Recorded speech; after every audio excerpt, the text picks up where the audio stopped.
Hey, salut à tous, bienvenue dans cette nouvelle vidéo. Aujourd'hui, pour ce deuxième épisode des Pourquoi des sports, on va parler de foot, de biathlon et de golf. Allez, c'est parti. Allez, on attaque par le foot. Tout le monde y a déjà joué au moins une fois, mais vous êtes-vous déjà demandé pourquoi est-ce qu'il y avait 11 joueurs dans une équipe de foot? Bon, il existe deux théories pour expliquer ça, mais avant, petit point règlement. La loi numéro 3 du football déclare que le nombre maximum de joueurs au football est de 11, donc logique, et que le nombre minimum de joueurs par équipe est de 7. Sans cela, le match ne peut continuer ou alors avoir lieu.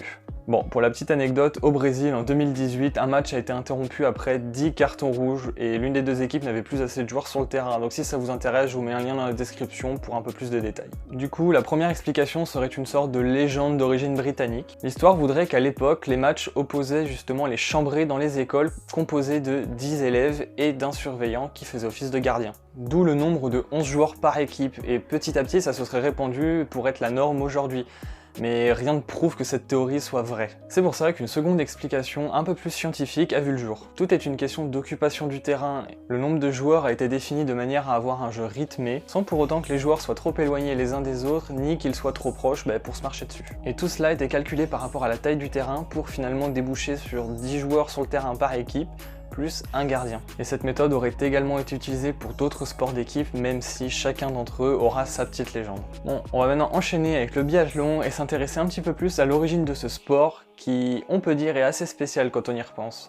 Parce que le ski c'est sympa, mais qui a eu l'idée d'y ajouter du tir? Pour cela, direction la Scandinavie, où il y a bien longtemps les hommes chassaient à ski dans les forêts enneigées l'hiver. Les premières épreuves de biathlon apparaissent au début du XVIIIe siècle, en Scandinavie donc. Le premier biathlon moderne a quant à lui été organisé en 1912 lorsque l'armée norvégienne a organisé la course de Thorvaldsenet à Oslo. Alors cette compétition annuelle, initialement composée d'une course de 17 km à ski, assortie de 2 minutes de pénalité pour chaque tir manqué lors de l'épreuve de tir à côté. Et pendant quelques années, ce sport faisait office de démonstration aux Jeux Olympiques d'hiver, tout en continuant d'évoluer notamment grâce à la création d'une union internationale en 1948. Et le biathlon tel qu'on le connaît aujourd'hui a fait ses débuts au JO de 1960 à Squaw Valley avec une épreuve individuelle et un relais. A noter également que le premier biathlon féminin a fait son apparition en 1992 aux Jeux d'Albertville. Et petit à petit, année après année, de nouvelles épreuves ont fait leur apparition. Une nouvelle épreuve individuelle, le sprint, a fait son apparition aux Jeux de Lac-Placide, la poursuite à Salt Lake City en 2002 et la mass start en 2006 aux Jeux de Turin.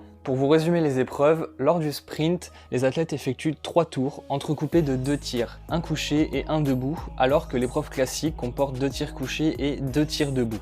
La poursuite, quant à elle, est assez spéciale car le début se fait en fonction de l'écart entre les athlètes à l'arrivée du sprint. Et pour finir avec la mass start, les 30 meilleurs skieurs du moment partent en même temps et se disputent la victoire sur 4 tirs, toujours 2 couchés et 2 debout. Pour terminer cette vidéo, on va maintenant rapidement parler de golf.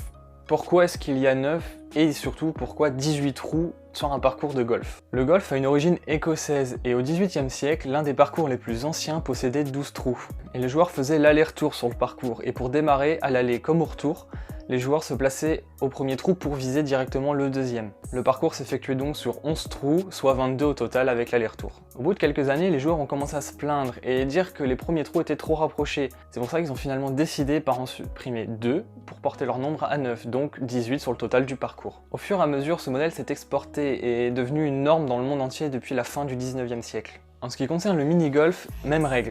Enfin, plus ou moins, même si la plupart des mini-golf comportent 9 ou 18 trous, rien ne les oblige à cela, chacun peut faire ce qu'il veut.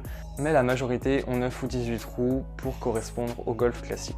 Bon, je vous remercie d'être resté jusqu'à la fin. Si vous avez d'autres questions sur d'autres sports, n'hésitez pas à me le dire dans les commentaires, ou même à me dire ce que vous en avez pensé.